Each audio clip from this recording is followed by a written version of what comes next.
Non, nous le voyons dans le contexte économique que nous connaissons, les aides au logement sont précieuses.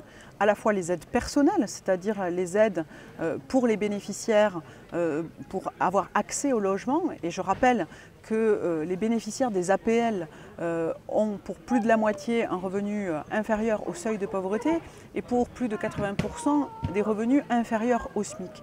Donc les aides au logement touchent les personnes les plus modestes, voire très modestes, et il est très important de pouvoir les accompagner.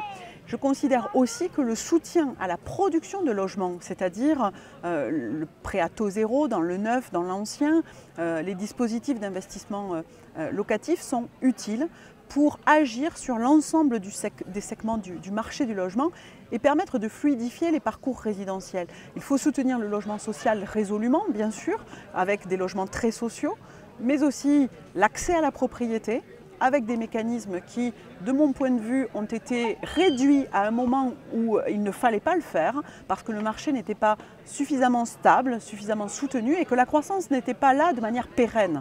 Et je crois que le gouvernement doit corriger sa trajectoire en matière de politique du logement, si on ne veut pas avoir des chiffres en 2018 et 2019 catastrophiques. Moi, j'ai envie de dire qu'il faut revenir au plan de relance que j'ai présenté en 2014. Parce que sinon, nous allons avoir un vaste plan social en matière d'emploi dans le secteur du logement. Nous allons avoir des mises en chantier et des permis de construire qui vont chuter. Nous allons avoir derrière des personnes qui ne se logeront plus parce qu'elles ne seront pas solvables. C'est remettre les APL accession, c'est revoir la quotité et le zonage du PTZ.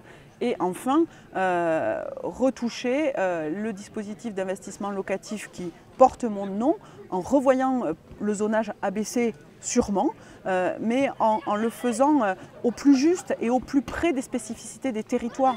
Les territoires en tension n'ont pas tous les mêmes préoccupations, donc il faut refaire un zonage fin pour aider les investisseurs et les ménages à se loger.